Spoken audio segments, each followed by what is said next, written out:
Episode 25, The Veil of Shadows. The journey away from the lighthouse was silent and tense. Evelyn held the pouch containing Loria's essence and the newly acquired fragment close to her chest, its warmth a faint comfort in the growing chill of the evening. Eli walked beside her, his crowbar resting against his shoulder, his gaze fixed on the winding dirt path ahead. The forest surrounding them was darker than it should have been. The trees seemed to lean inward, their branches twisting unnaturally as though trying to block their way. "This forest wasn't like this when we came," Evelyn said, her voice barely above a whisper. Eli grunted. "The silent circle's reach is spreading. They know we're alive, and they're trying to slow us down." Evelyn shivered. "Do you think Clara?" "Don't," Eli interrupted, his voice rough. "Don't go there. We have to believe she's still holding her ground." They trudged forward, the oppressive darkness pressing against them. The weight of their mission and the ever-present danger of the circle's pursuit made every step feel heavier.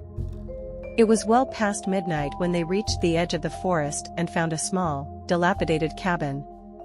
Its roof sagged under years of neglect, and the windows were boarded up, but it offered a potential shelter. "We need rest," Eli said, gesturing toward the cabin. "Even a couple of hours.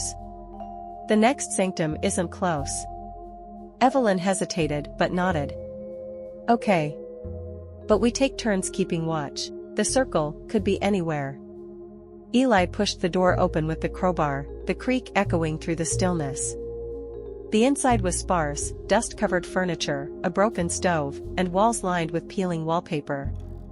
It smelled of mildew and abandonment, but it would have to do. Eli sat up near the door, leaning against the wall, with his crowbar in hand.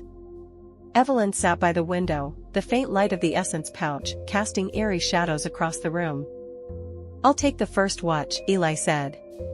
Evelyn nodded, exhaustion pulling at her as she lay down on the creaky sofa. Despite her fatigue, sleep didn't come easily.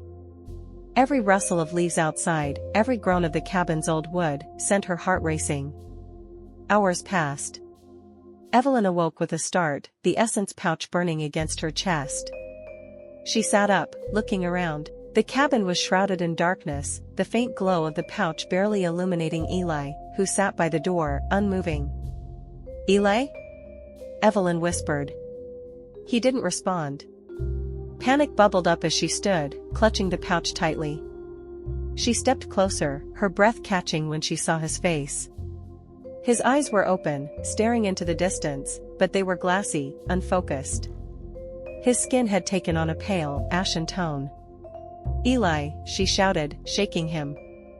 A low growl echoed through the cabin, freezing her in place. She turned slowly, her heart pounding, and saw the shadows moving. They slid across the walls like living smoke, forming grotesque shapes, twisted limbs, featureless faces, mouths filled with jagged teeth. The growling grew louder as the shadows coalesced into a single figure, tall and imposing. Its form was indistinct, constantly shifting, but its presence was suffocating. "You carry what does not belong to you," it said, its voice a low, guttural snarl. "Return it, or be consumed." Evelyn's hands tightened around the pouch. "You won't take it." "I won't let you." The figure lunged, its shadowy limbs stretching toward her. Evelyn ducked and rolled to the side, narrowly avoiding its grasp. She reached for the pendant around her neck, its light flaring as she held it up. The shadow recoiled, its form rippling under the pendant's glow. But it didn't retreat. Instead, it let out a roar that shook the cabin, sending dust and debris raining from the ceiling. Evelyn's mind raced. The shadow wasn't just a threat, it was a message. The silent circle was testing her, probing her weaknesses. "Eli," she shouted again, hoping to snap him out of his trance. This time, he stirred, his body jerking as if struggling against an unseen force. The shadow turned its attention to him, its jagged limbs reaching toward his motionless form. "No!" Evelyn cried, stepping between Eli and the shadow.